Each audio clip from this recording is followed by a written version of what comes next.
Bien, con respecto al resumen y la progresión temática, evidentemente partiendo del tema, vamos a ver cómo el tema evoluciona a lo largo del texto. Estamos tratando la coherencia textual y esto, en palabras de ir por casa, es lo que llamamos resumen normalmente.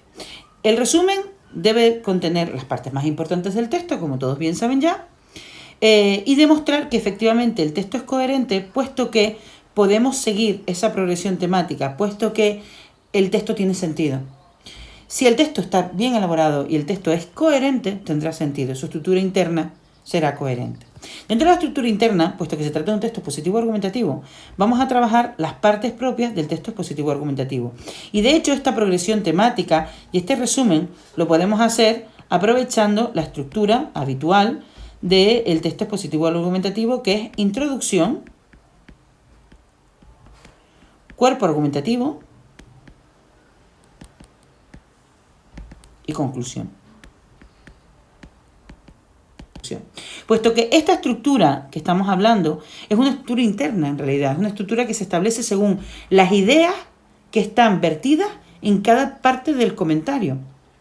Por lo tanto, puedo intentar hacer todo junto, es decir, explicar la introducción, localizarla en el texto y justificar por qué es la introducción, hablando sobre su contenido. Por lo tanto, iré haciendo el resumen de paso, demostrando así que el texto es coherente.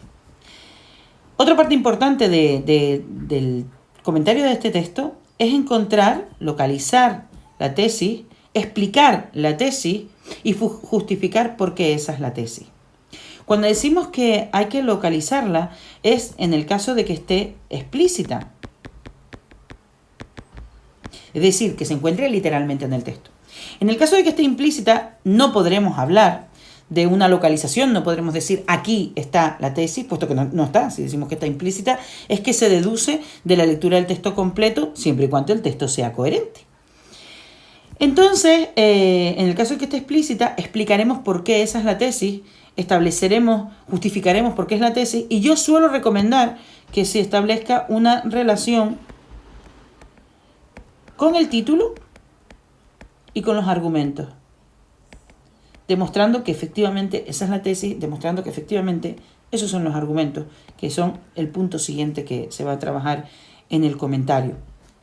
En el caso de que esté implícita, sí podremos hablar de qué partes del texto nos lo hacen deducir, de qué partes del texto nos ayudan a hacernos en la idea de cuál puede ser la tesis. Pero evidentemente esto es mucho más complejo y tendríamos que establecer una tesis con nuestras palabras, ya que no está explícita.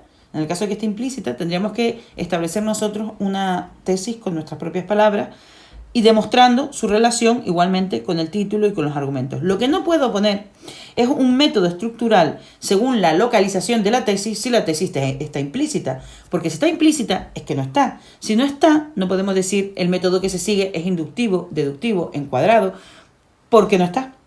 Solamente en el caso de que la tesis esté explícita, podremos establecer un método estructural seguido por el autor, según la localización de esa tesis explícita. Como ya se sabe, este método dependerá si la tesis está al comienzo, hablaremos de un método deductivo; si la tesis está al final, hablaremos de un método inductivo; si está en el medio del texto, hablaremos de un método, una estructura encuadrada; y si aparece tanto al principio como al final, podremos hablar de una estructura circular. Igualmente, cuando a veces la tesis aparece varias veces en el texto, hablamos de un método, una estructura repetitiva. A continuación, vamos a seguir tratando otra parte, que es la argumentación. Puesto que ya hemos hablado de la tesis y el método que se ha seguido según la localización de la tesis, y hemos hecho una relación entre la tesis y los argumentos, ahora vamos a decir qué argumentos hay. Es una parte muy importante del comentario, porque vamos a demostrar cómo efectivamente hay una serie de razonamientos que defienden el punto de vista, o sea, la tesis, la opinión del autor, Y no bastará con decir, hay argumentos de datos, hay argumentos de experiencia personal, hay argumentos de ejemplificación y decir en la línea 3, en la línea 5. Tendremos que decir qué tipos de argumentos hay, pero habrá que explicar por qué son ese tipo de argumentos. Y no de forma teórica, sino partiendo concretamente del ejemplo extraído del texto. Indicaremos por qué es ese tipo e indicaremos hasta qué punto la finalidad de todos los argumentos es la misma. La finalidad es defender la tesis. Pero explicaremos de qué manera ese argumento en concreto está defendiendo la tesis, estableciendo una vez más la relación entre el argumento y la tesis, que tiene que ser una intimísima relación de forma lógica y coherente, puesto que ya estamos diciendo que el texto es coherente.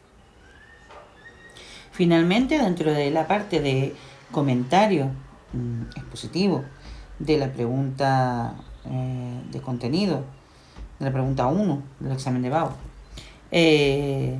encontraremos la parte del análisis lingüístico y estilístico. Lo que tenemos que hacer, y esta es la diferencia de este canal con otros canales que hay donde se explica el comentario de texto y por qué esos otros canales no sirven para un alumno que se va a presentar a la BAU hecha en Canarias, es que cuando hablamos del análisis lingüístico del texto y entramos dentro del plano morfosintáctico, el plano léxico-semántico, no estamos hablando de explicar de forma superficial, de forma parcelada, los distintos usos de los planos y mucho menos de forma teórica. Es decir, no se trata de decir que se cumple con las características propias de la cohesión del plano morfosintáctico y que hay presentes oraciones compuestas, simples compuestas dentro de las compuestas de coordinadas y subordinadas dentro de las subordinadas. O sea, de forma teórica, no. Se trata de mirar qué tipo, en el caso de la parte sintáctica, ya que he empezado por ahí, qué tipo de oraciones hay, si los periodos son más largos, más breves, explicar qué oraciones hay presentes. No se trata de realizar un análisis sintáctico, no se trata de poner cajoncitos de forma mecánica sin saber exactamente qué es lo que estamos diciendo simplemente porque hemos repetido hasta la saciedad los mismos tipos de oraciones, sino que se trata de demostrar que realmente entendemos cómo funcionan esas oraciones, que realmente entendemos cómo se han enlazado la estructura superficial, la estructura externa, cómo se han enlazado las ideas, cómo se ha utilizado la cohesión para llegar a cumplir esa finalidad comunicativa por la que comenzamos el comentario. Por lo tanto, hay que indicar qué tipo de periodos hay que indicar esos periodos, qué tipo de oraciones incluyen, dejando claro qué tipo de conectores están usando, su valor semántico y su valor sintáctico. También hay que dejar claro hasta qué punto el uso de ese tipo de oraciones sirven o no para la tipología textual seleccionada. También hay que indicar hasta qué punto en cada parte del texto se utiliza un tipo de oraciones o un tipo de otro tipo de oraciones según la parte del comentario del que estemos hablando, puesto que normalmente vamos a encontrar, por ejemplo, en la introducción, periodos más cortos, mayor cantidad de justaposición, luego comenzará dentro del cuerpo argumentativo, solemos encontrar mayor cantidad de subordinación, mucha subordinada adverbial, causal. Tendremos que ver si es eso lo que se encuentra en el texto o no. Esto es lo que habitualmente se puede encontrar, lo que sería lógico y coherente con una finalidad argumentativa, pero evidentemente los autores, en su afán por aparentar objetividad, aun sabiendo de antemano que es un texto subjetivo, pues van a hacer uso de distintos tipos de oraciones.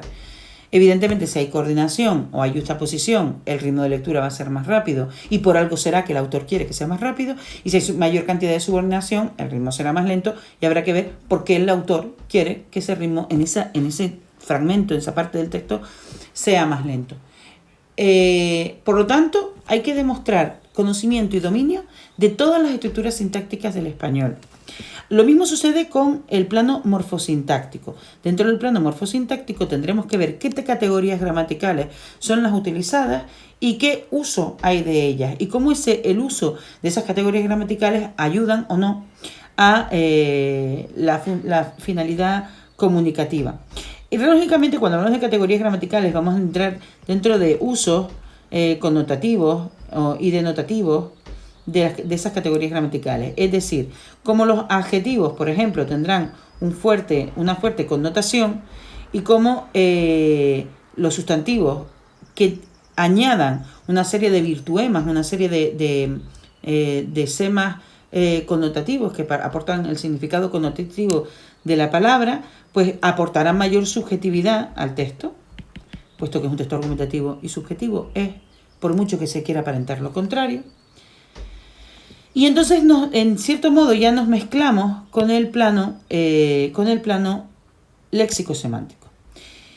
Dentro del morfosintáctico hablaremos de los conectores, de los usos de los tiempos verbales, qué tiempos verbales hay, por qué se usa ese tiempo verbal. Por lo tanto, hay que tener un dominio de tiempos verbales del español, usos de esos tiempos verbales, distintos usos de tiempos verbales, como puede ser distintos usos del presente, puesto que es un tiempo verbal que se está comiendo a todos los pretéritos, y por supuesto la relación entre los modos del verbo en español y los tipos de oraciones que se suelen utilizar. Evidentemente el subjuntivo relacionado con las subordinadas que hemos encontrado. Y dentro del plano léxico-semántico tendremos que comentar pues, las repeticiones o isotopías, las relaciones, las referencias endocéntricas y isocéntricas, es decir, las referencias internas y las referencias con respecto a la cosmovisión, a la igualdad de conocimientos entre emisor y receptor y por lo tanto esas referencias isocéntricas o implicatura, es decir, el emisor da por sentado que el receptor sabe de qué se está hablando y esas son las cosas que hay que comentar. Esta parte del comentario es una parte que lleva mucho tiempo realizar cuando no hay experiencia, cuando no hay práctica. Pero con un poquito de práctica enseguida empezamos a estar habituados. Evidentemente toda esa práctica tiene que estar sobre un lecho, como se diría en MasterChef, sobre un lecho de conocimientos, de profundos conocimientos morfosintácticos y léxico-semánticos. No solo del texto expositivo argumentativo, porque con esos conocimientos no se supera esta parte del comentario, no se consigue la puntuación máxima de esta parte del comentario. Y finalmente, elementos de estilo. Todos los textos periodísticos van a hacer uso muchas veces de elementos propios de la literatura, pero no de todos los elementos propios de la literatura. Lo más habitual es que encontremos metáforas, ironía, que a su vez están relacionadas con algunos tipos de argumentos como los argumentos afectivos, puesto que logran una sensación, un sentimiento en el receptor. Pues bien, esto es lo que debemos poner en este tipo de comentario de texto. Espero que les sirva de mucha ayuda. No obstante, cualquier duda podrán preguntármela a través de este canal o a través de mi página web, la cual se encuentra tanto en la introducción como en la despedida de este vídeo. Muchas gracias y mucho ánimo.